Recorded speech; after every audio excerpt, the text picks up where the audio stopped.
selama kita merasa ada rasa malu timbul dari hati, itu tanda iman. Begitu selesai salat, kita merasa malu karena salat kita belum fantas yang sesuai dengan keagungan Allah Subhanahu wa ta'ala. Karena salat kita belum sempurna ikhlas dan khusyuk, kita malu. Ini rasa malu bukan membuat kita putus asa, malah justru rasa malu yang seperti ini membuat kita bersemangat dan sungguh-sungguh ke depan jadi lebih baik. Salat lebih khusyuk, belajar ilmu lebih bersungguh-sungguh. Rasa malu membuat kita menjaga lidah, tidak berbicara sembarangan. Dan sudah saya menyampaikan berkali-kali bahaya lidah ini. Bisa dengan satu kata dapat kemurkaan Allah, semua amal ibadah kita ditolak dan tidak diterima. Sayang sekali jamaah sekalian, segitu bodohnya manusia. Sepanjang malam i'tikaf dan setiap malam salat malam, dan tidak pernah berhenti baca Al-Quran, puasa Isnin Kamis, bersilaturrahim, bersedekah dan kedermawannya luar biasa. Dengan satu kata bisa hapuskan semua. Na'udzubillah, bodohnya manusia. Cuba lihat ruginya sejauh mana.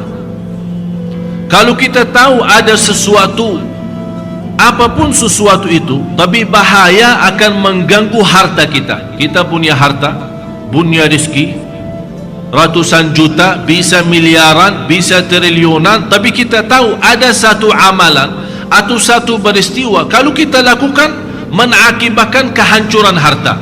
Bagaimana sikap kita? Berhati-hati kan? Sangat berhati-hati. Tapi kenapa kita tidak sangat berhati-hati dalam hal iman kita? Jangan sampai iman kita habis, jangan sampai iman kita terhapus, jangan amal ibadah kita yang selama ini sebagaimana bersabda Rasulullah, seorang salat 60 tahun, habis 60 tahun, malah ternyata tidak ada satu pun yang diterima Allah. Na'udzubillah. Ini yang harus kita tanamkan rasa malu, agar kita bisa memperbaiki ibadah, memohon rahmat dan memohon petunjuk Allah Subhanahu wa ta'ala.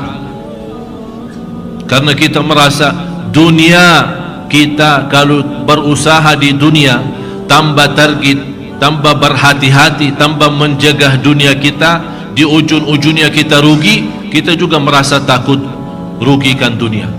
Apalagi kalau di akhirat, dan rugi di akhirat sebagaimana firman Allah, dzalika huwal khusranul mubin. Kerugian akhirat jauh lebih besar dan nyata. Dan kalau menurut saya Anda merasa kerugian dunia masih bisa diatasi, besok, lusa, bulan depan, tahun depan, insya Allah dalam perjuangan kita yang sungguh-sungguh bisa kita perbaiki. Tapi kalau rugi akhirat, apa yang bisa kembalikan lagi?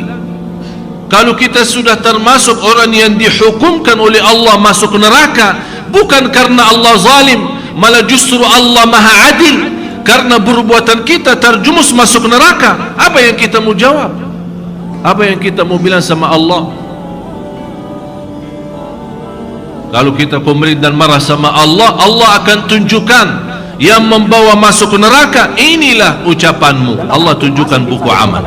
Inilah ucapanmu, inilah pandangan matamu, inilah perbuatanmu. Di situ kita akan bertambah malu. Habis Allah tunjukkan kekurangan dan kesalahan kita yang belum kita sadari sampai kita mati, belum kita segera bertaubat.